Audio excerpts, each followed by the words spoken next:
Hello and welcome to another video. Today is a little bit of a different video. As you can tell, we are standing, we're not in the rig. If you want to watch a video from the rig, meaning that I am actually driving, check the next video coming out in a couple days or the ones from last week. The point is we're talking about something very important today. We're talking about games preservation and what we could do to make sure that we preserve this media. Hi, welcome to another video and thank you again for clicking the link. If you enjoy this type of video or if you enjoy gaming and technology in general, make sure to hit the subscribe button, the like button, and the notification bell so you don't miss any of our new content, including live streams, because I do live stream on this channel and on Twitch. Or if you prefer to watch on Twitch, the link is also in the description. And now let's get back into it. This all starts with a game called The Crew. The Crew is an online-only racing title from Ubisoft, and it basically allows you to drive an open-world, shrunken version of the USA, and you can drive basically from the West Coast to East Coast in a few minutes or so, in which you can participate in online races, some PvP stuff, and just exploring the world in general. Now, this video is not entirely about the Crew itself. It's more about the fact that it no longer exists. The game is no longer a thing. They deleted it, and this is from December of 2023. The game, first of all, came out in 2014. Didn't really have a lot of success, mostly because it was one of the earlier games, especially in this genre, that had microtransactions. And it was, back then, it was kind of a big no-no. And obviously, flash forwarding to now, that's kind of a normal thing. Every game that you buy, even if it was a $100 game or a $20 game, it would likely have a microtransaction. So that's neither here or there. Point is, it doesn't exist anymore. In December 2023, what they did was they took down the online servers, which effectively made the game useless. There was no single player content. There was no way to do self-hosted or community-hosted servers. And to add fuel to the fire, Ubisoft basically decided to delete the game off of the libraries of people who own it, me included. I actually bought this game day one because I wanted a game that was effectively an open world, because I enjoy driving, as you can tell from the videos that I make. Ultimately, kind of lost favor of it because I sucked at the sticks and I didn't have a rig then. But now I do.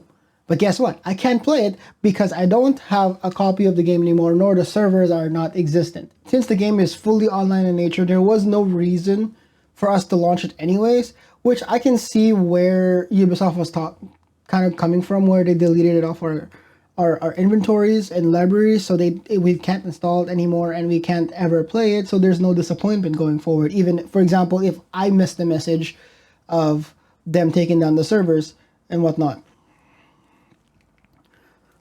But I think the point that I'm trying to get at here is games like this, or media like this in general, is starting to become volatile. You don't own things anymore. And this literally came from the Ubisoft president or CEO himself. I forget it was a president. They're pushing to change the narrative or the paradigm of people owning things, especially things that are online. So like, this is not just specifically Ubisoft, but talking about this now because it's the more recent event. So the point I'm trying to get at here is games like this, in media in general, this is actually kind of happening in the video space as well. If you look at what happened to Funimation, it's kind of something like that. Point is, we as a society are now being conditioned to not own anything. And I think this is wrong, and I think we should be able to keep what we have. It's similarly when Friends was on Netflix USA, for instance, and it got in the rights disappears and it's gone now. And if you are a Friends fan and you don't have the DVDs, or you can't buy the DVDs, or you're not part of, you're not able to get one, how are you going to watch this? And, fast forward to a few more years down the line, it's completely gone and you won't be able to see it ever again. And let's say you forget to buy said DVDs and it's no longer being sold. That media is gone. No one's going to be able to watch Pivot! Shut up! Shut up! Shut up! Ross saying pivot over and over again. Or in the instance of The Crew, no one's going to be able to play a certain game like this and maybe use it as a point of comparison to see where we've been. The point that I'm trying to make here is this type of model really should stop.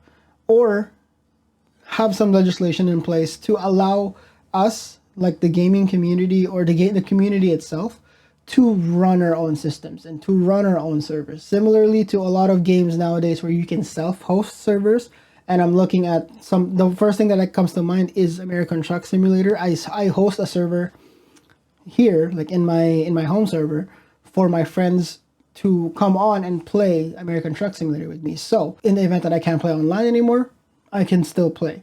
Now, I know that's not exactly a good comparison because it's American Truck Simulator as a game still requires Steam connectivity.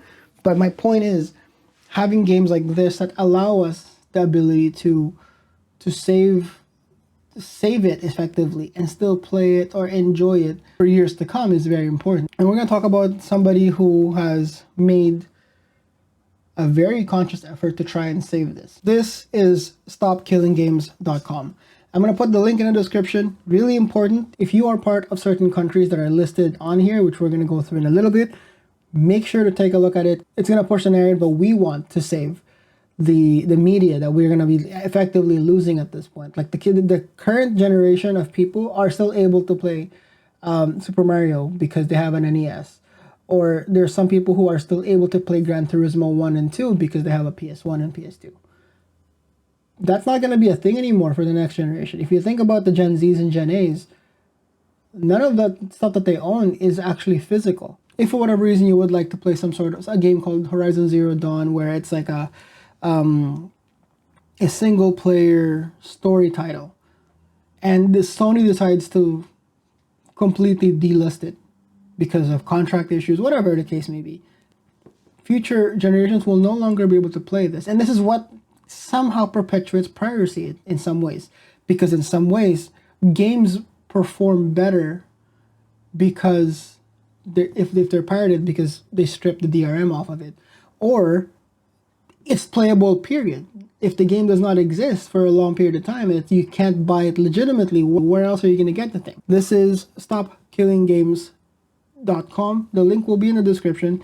It's effectively a place where you can take action. You can get a petition for moving forward to try and get legislation in place for stuff like this. Because right now we're kind of in an uncharted territory. We don't know where this industry is going to lead us, especially with the fact that games companies right now are kind of just doing whatever the heck they want, charging us whatever the heck they want in whatever ways they want. We at least need to have protections in place for this to not happen and get worse. Something like maybe if the game is going offline, for instance, with the crew, maybe release the server files so somebody can actually do a community hosted one. That's really it. Like release the server files. Like if they're not going to make any more money out of it, why not? I'm not, by the way, affiliated by this at all. This website is made by a person named Ross Scott. I believe is a YouTuber as well. I think he felt that there is a definite need for this to be pushed forward. And that's the reason why I'm making a video about it. This is not something that I would typically make because I usually would now make videos about rally and whatnot. And this will also affect me as a gamer, and it will probably affect a lot of you as well if this downhill spiral is to continue. Let's take a look at the site. In an increasing number of video games sold as goods, but designed to be completely unplayable for everyone as soon as support ends, the legality of this practice is untested worldwide, and many governments do not have a clear law regarding these actions. It is our goal to have authorities examine this behavior and hopefully end it, as this is an assault on both consumer rights and preservation of media. So this is exactly what I was talking about this entire time, right? The site talks about the crew and what happened to it and petitioning the government. So what you need to do as a user when you get into this is you go ahead and click the Take Action Here button, and it would show off countries, some countries that are more in particular and then some everywhere else. So for myself, I'm in Canada. I would go ahead and click the Canadian flag, and I would do these things. I would sign the Canada petitions, which is actually legitimately on our House of Commons.ca website. So it's legitimate. I know I talked about a lot of things in this video, but the gist of everything is we just have to push.